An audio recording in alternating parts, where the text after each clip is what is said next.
Good morning. I'm out here in the foothills of the Estrella Mountains, and I'm going to pause for a moment and make a comment about JoJo's Bizarre Adventures. Well, here we'll have an excuse to crank up the old Laserdisc player.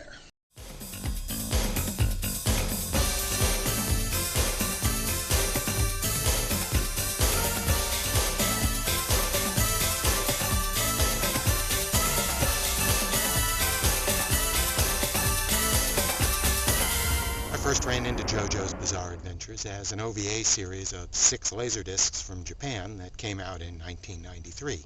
Interestingly, the original 6 Japanese Laserdiscs actually covered the end of the Dio storyline, and when the US release was put together, they included some prequel videos that were actually made after the original OVAs in order to round out the series.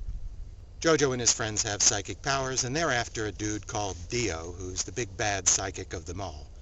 And usually, a series that has a lot of psychic combat has a lot of strikes against it in my book, because it's usually just 2 people grimacing at each other while big energy blasts away in the middle. Then somebody wins, and who understands it and who cares. But JoJo's actually overcame this because they embodied the psychic powers in beings called stands, which actually had distinctive personalities and power traits. So if something threw fire, then you knew that was from Abdul. And if something stuck you with a pin, well, that would be home. The other thing I liked about the series was it wasn't afraid of building dramatic tension. There are a couple of scenes I'll point out. One is fairly early on in the original 6 OVAs, where they're out in the desert and they're being attacked by a water stand user who's hidden off in the distance in a mesa. And you wouldn't think a water stand user could do that much out in the desert, but this guy's pretty good with water, and he's managed to hide it in the sand so they can't tell where he's coming from. On the other hand, he's blind to where they are, so he has to use the sand as a means of telling where they are. And once he's blown up their truck, well, then he has to go and find out the individual pieces one at a time and blow them up.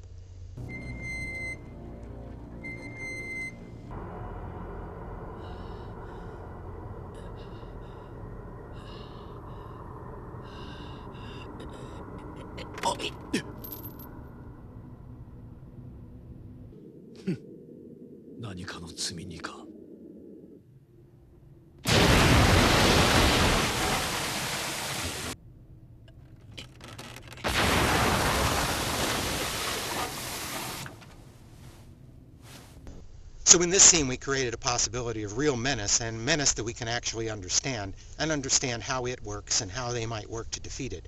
And indeed they play a battle of wits in the sand with this stand user for a good period of time.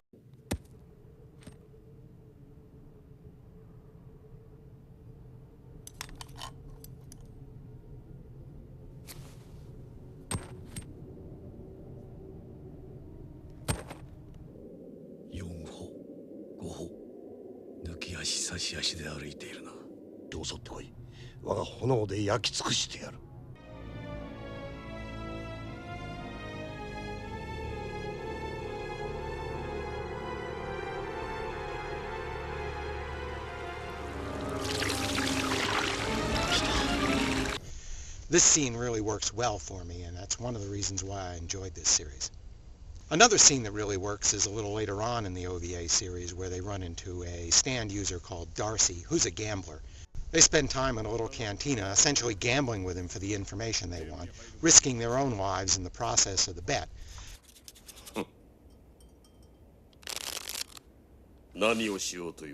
And as you said, the last battle with Dio that goes bouncing all over the city. The world!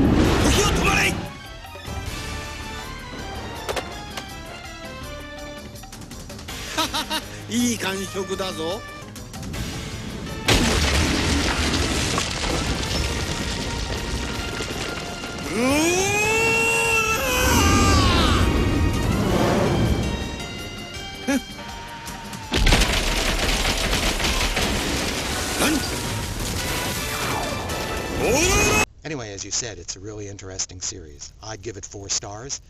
I'd recommend it for fans of action anime. It's too bad that the DVD series with the English is out of print in the US. So, thanks for bringing up JoJo's Bizarre Adventures.